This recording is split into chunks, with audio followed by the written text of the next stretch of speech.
Welcome to the deep dive. Okay, so for years now, anyone watching the markets knows these names, right? Apple, Amazon, Meta, Alphabet, Microsoft, Nvidia, Tesla. Magnificent Seven, yeah. Exactly. They haven't just been big players in the S&P 500 and the NASDAQ 100. I mean, often they were the market movers. Absolutely. Their influence, their growth, it was immense.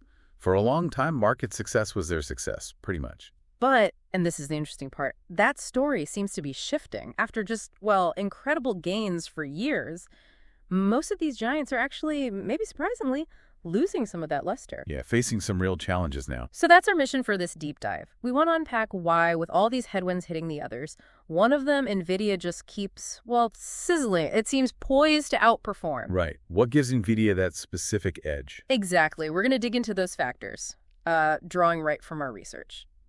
Okay, so let's start with the others first. This pattern of vulnerability, it seems pretty widespread across most of the seven. Let's unpack some specifics.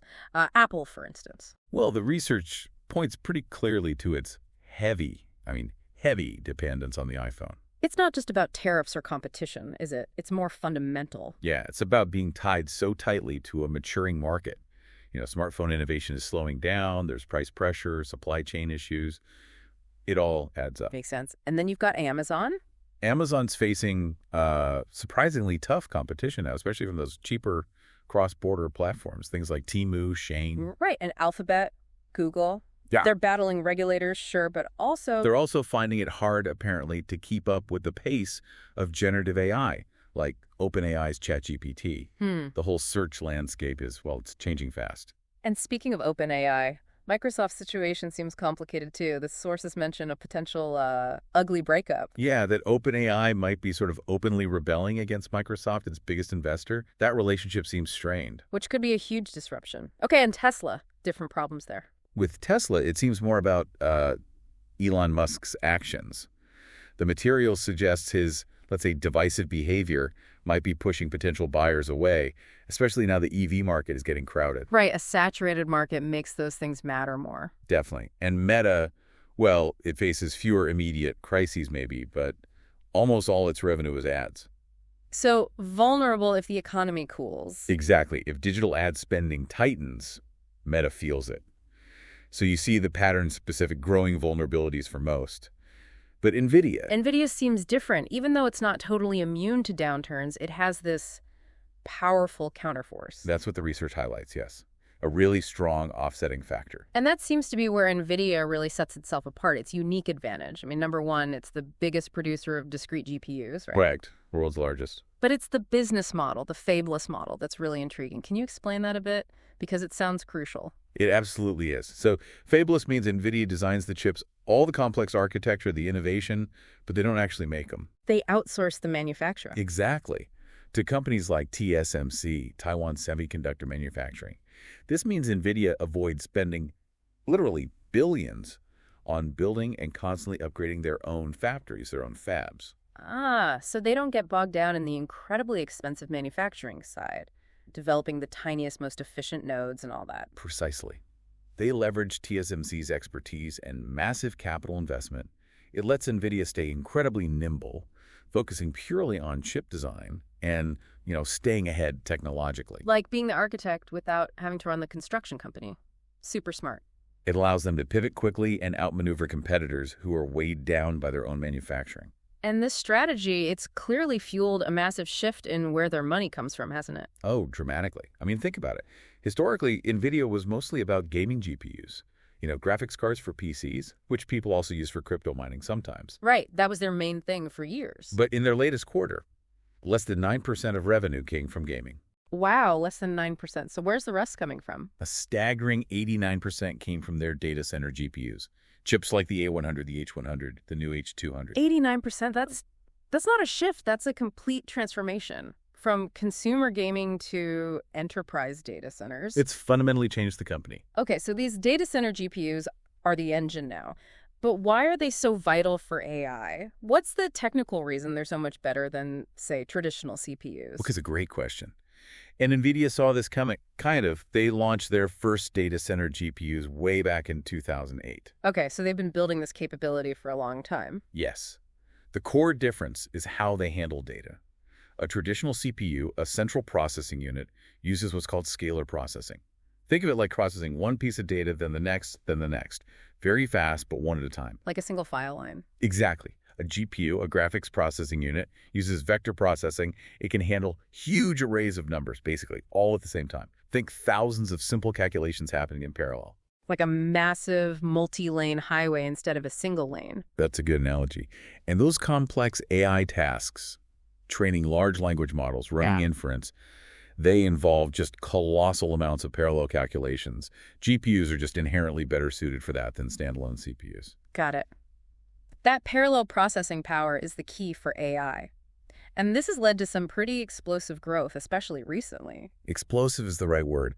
Data center GPU sales were growing nicely between, say, 2016 and 2022 as cloud computing and AI became bigger deals. But then something changed. Then they just detonated in 2023, which was Nvidia's fiscal year 2024. What was the trigger for that kind of acceleration? Simple. OpenAI launching ChatGPT in late 2022. Ah, that makes sense. That one event, according to the sources, kicked off a global AI infrastructure race.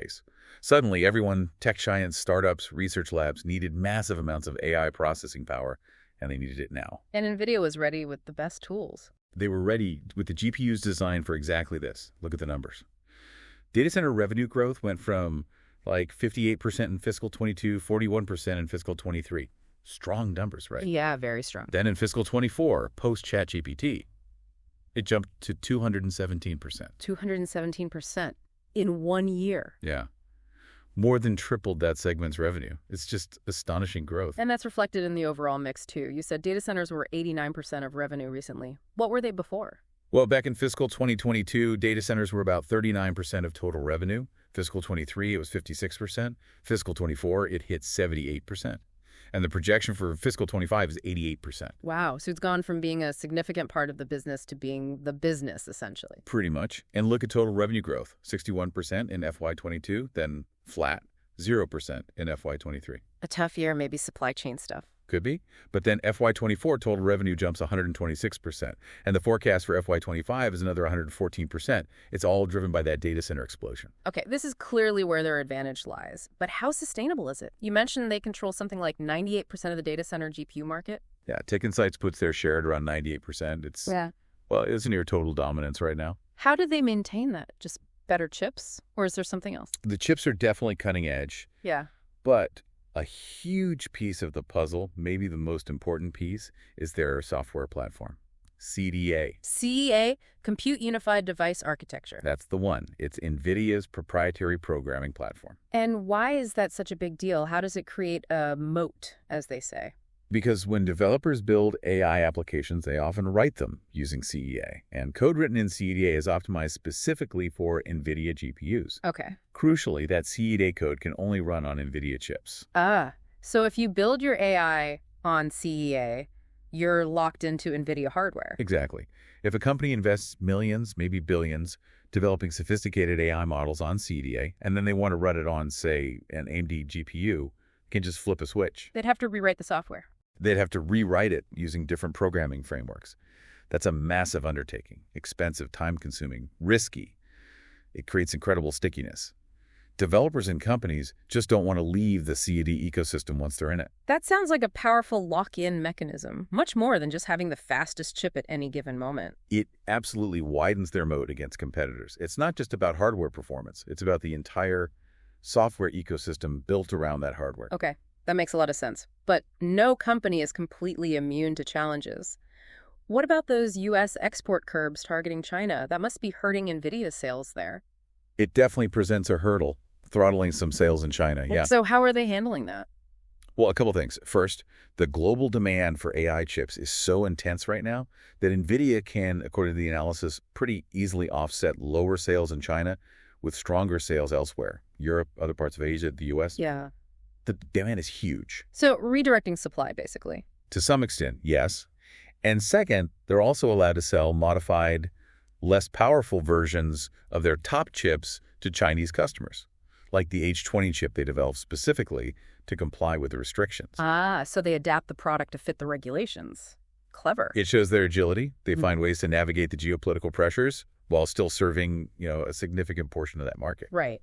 So looking forward then, the AI market isn't slowing down anytime soon, right? Yeah. What are the growth projections for Nvidia looking like? Analysts are pretty bullish. They expect Nvidia's revenue and earnings per share to keep growing strongly, compound annual growth rates of around 30% for revenue and 28% for EPS between fiscal 2025 and fiscal 2028. Still very high growth rates projected years out. Yes, based on the idea that this AI build-out is still in its relatively early stages. And here's the kicker. Yeah. Nvidia has beaten Wall Street's estimates, both revenue and earnings, for 9 straight quarters. Comfortably beaten them. 9 quarters in a row. Yep.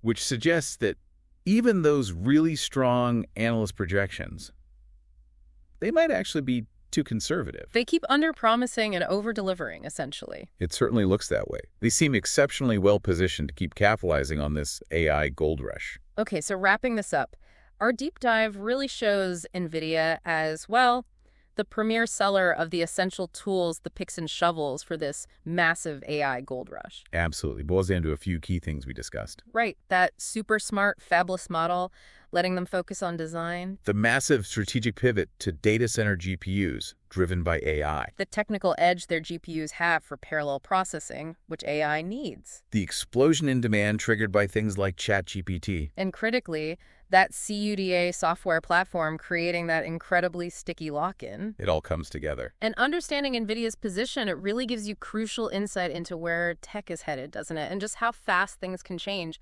especially in AI. It really does. Yeah. It's a fascinating case study of identifying a future need and building the indispensable platform for it well ahead of time. For sure. So, for you listening, here's something to think about. If a whole industry, arguably one of the most important industries for the future, becomes heavily reliant on one company's proprietary technology for its core infrastructure. Like CUDA for AI development. Exactly. What does that mean long term? For innovation, for competition, for the path technology takes. It's a huge question with potentially massive implications down the road.